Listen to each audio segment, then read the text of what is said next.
இன்றைய முதல் வாசகம் தொடக்க நூலிலிருந்து வாசகம். அதிகாரம் 18 வசனம் 1 முதல் 10 முடிய. அந்நாட்களில் ஆண்டவர் மம்ரே என்ற இடத்தில் தேவதாரு மரங்கள் அருகே ஆபிரகாமுக்கு தோன்றினார். பகலில் வெப்பம் மிகுந்த நேரத்தில் ஆபிரகாம் தம் கூடார வாயிலில் அமர்ந்திருக்கையில் கண்களை உயர்த்தி பார்த்தார். 3 மனிதர் தம் அருகில் நிற்க கண்டார்.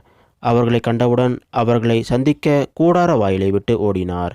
அவர்கள் முன் தரை மட்டும் தாழ்ந்து வணங்கி அவர்களை நோக்கி, என் தலைவரே, உம் கண்களில் எனக்கு அருள் கிடைத்ததாயின் நீர் உம் அடியானை விட்டு கடந்து போகாதிருப்பீராக.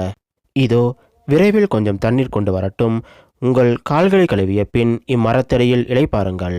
கொஞ்சம் உணவு கொண்டு வருகிறேன். நீங்கள் புத்துணர்வு பெற்ற பின் பயணத்தை தொடருங்கள். ஏனெனில் உங்கள் அடியானிடமே வந்திருக்கின்றீர்கள் என்றார். நீ சொன்னபடியே செய் என்று அவர்கள் பதிலளித்தார்கள். அதை கேட்டு ஆபிரகாம் தம் கூடாரத்துக்கு விரைந்து சென்று சாராவை நோக்கி, விரைவாக 3 மரக்கால் நல்ல மாவை பிசைந்து அப்பங்கள் சுடு என்றார். ஆபிரகாம் மாட்டு மந்தைக்கு ஓடிச் சென்று ஒரு நல்ல இளங்கன்றை கொணர்ந்து வேலைக்காரனிடம் கொடுக்க அவன் அதனை விரைவில் சமைத்தான். பிறகு அவர் வெண்ணெய், பால், சமைத்த இளங்கன்று ஆகியவற்றை கொண்டு வந்து அவர்கள் முன் வைத்தார். அவர்கள் உண்ணும்போது அவர்கள் அருகே மரத்தடியில் நின்று கொண்டிருந்தார். பின்பு அவர் அவரை நோக்கி, உன் மனைவி சாரா எங்கே என்று கேட்க, அதோ கூடாரத்தில் இருக்கிறார் என்று பதில் கூறினார். அப்பொழுது ஆண்டவர், நான் இளவேணி காலத்தில் உறுதியாக மீண்டும் உன்னிடம் வருவேன். அப்பொழுது உன் மனைவி சாராவுக்கு ஒரு மகன் பிறந்திருப்பான் என்றார். அவருக்கு பின்புறத்தில் கூடார வாயிலில் சாரா இதை கேட்டுக்கொண்டிருந்தார். இது ஆண்டவர் வழங்கும் அருள்வாக்கு. இறைவா, உமக்கு நன்றி. இன்றைய 2ஆம் வாசகம்.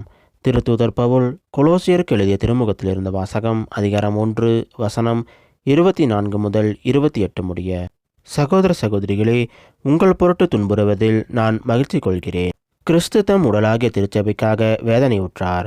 அவர் மேலும் படவேண்டிய வேதனையை என் உடலில் ஏற்று நிறைவு செய்கிறேன். என் மூலம் இறைவார்த்தையை முழுமையாக உங்களுக்கு வழங்கும் பொறுப்பை கடவுள் எனக்கு கொடுத்தார். எனவே நான் திருத்தொண்டனானேன்.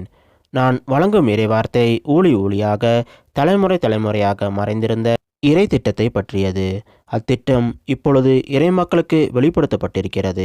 மக்களினங்களுக்கிடையே அது அளவற்ற மாட்சியுடன் செயல்படுகிறது என்பதை தம் மக்களுக்கு தெரிவிக்க கடவுள் திருவுளம் கொண்டார். உங்களுக்குள் இருக்கும் கிறிஸ்துவை பற்றியதே அத்திட்டம். மாட்சி பெறுவோம் என்னும் எதிர்நோக்கை அவரே அளிக்கிறார். கிறிஸ்துவை பற்றியே நாங்கள் அறிவித்து வருகிறோம். கிறிஸ்துவோடு இணைந்து ஒவ்வொருவரும் முதிர்ச்சி நிலை பெறுமாறு ஒவ்வொருவருக்கும் அறிவுரை கூறி முழு ஞானத்தோடு கற்பித்து வருகிறோம். இது ஆண்டவர் வழங்கும் அருள்வாக்கு. இறைவா, உமக்கு நன்றி. இன்றைய நற்செய்தி. புனித லூக்கா எழுதிய நற்செய்தியிலிருந்த வாசகம். அதிகாரம் 10 வசனம் 38 முதல் 42 முடிய. அக்காலத்தில் இயேசு ஓர் ஊரை அடைந்தார். அங்கே பெண் ஒருவர் அவரை தம் வீட்டில் வரவேற்றார். அவர் பெயர் மார்த்தா. அவருக்கு மரியா என்னும் சகோதரி ஒருவர் இருந்தார். மரியா ஆண்டவருடைய காலடி அருகில் அமர்ந்து அவர் சொல்வதை கேட்டுக்கொண்டிருந்தார். ஆனால் மார்த்தா பற்பல பணிகள் புரிவதில் பரபரப்பாகி இயேசுவிடம் வந்து, ஆண்டவரே, நான் பணிவிடை செய்ய என் சகோதரி என்னை தனியே விட்டுவிட்டாலே, உமக்கு கவலை இல்லையா? எனக்கு உதவி புரியும்படி அவளிடம் சொல்லும் என்றார். ஆண்டவர் அவரை பார்த்து, மார்த்தா மார்த்தா, நீ பலவற்றை பற்றி கவலைப்பட்டு கலங்குகிறாய். ஆனால் தேவையானது ஒன்றே. மரியாவோ நல்ல பங்கை தேர்ந்தெடுத்து கொண்டாள். அது அவளிடமிருந்து எடுக்கப்படாது என்றார். இது கிறிஸ்து வழங்கும் நற்செய்தி. கிறிஸ்துவே, உமக்கு